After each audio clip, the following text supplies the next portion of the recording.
رمضان المبارک کا پہلا روزہ تھا۔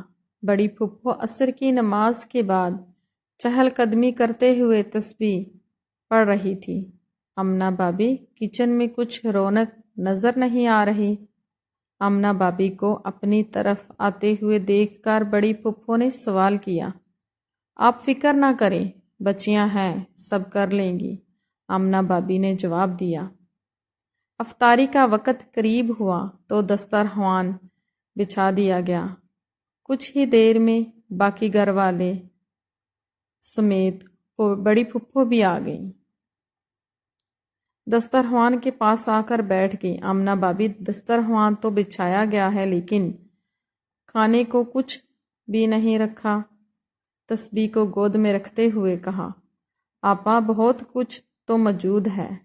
آمنہ بابی آہستگی سے کہا، یہ کیا؟ بس پھل اور پانی، جبکہ آج تو پہلا روزہ ہے۔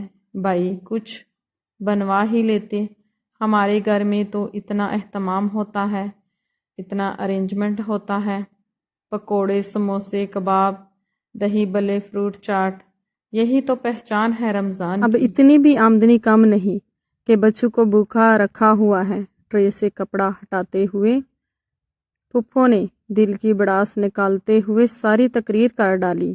آپا پھل اور پانی بھی اللہ کی نعمتیں ہیں، کچھ لوگ تو اس سے بھی محروم ہیں۔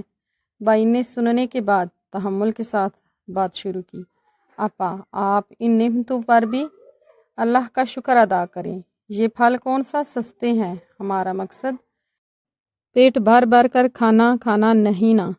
افطاری میں ابھی پھل کھائیں، بعد میں کھانا کھا لیں گے۔ پکوڑے سموسے ویسے بھی خالی پیٹ کے لیے نقصان دہ ثابت ہو سکتے ہیں۔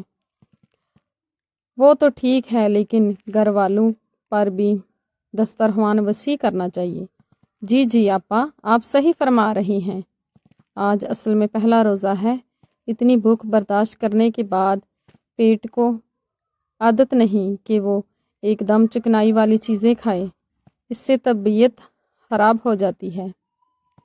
ہم کل اہتمام کر کے محلے میں بھی تقسیم کریں گے انشاءاللہ۔ بائی آپا کے ہاتھ پر ہاتھ رکھ کر تسلی دیتے ہوئے بتایا، میری تسلی کی بات نہیں، آپ تو مجھے شرمندہ کر رہے ہیں۔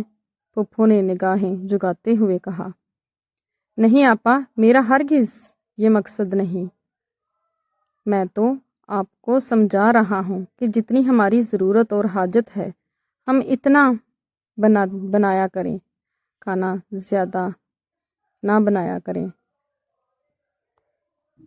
کرتا ہے وہی رقم ہم کسی غریب کی مدد، اس کے گھر میں راشن ڈلوانے، اس کے لیے کپڑے لینے کے کام آ سکتی ہے۔ اللہ پاک تو ویسے بھی دوسروں کی مدد کرنے کو پسند فرماتے ہیں۔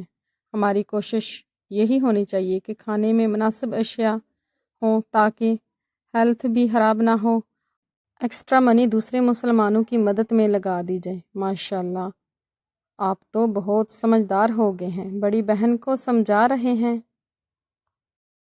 آپا آپ بڑی ہیں، سمجھدار ہیں، جو میری بات کو سمجھ گئی ہیں، مسکراتے ہوئے بائی نے کہا۔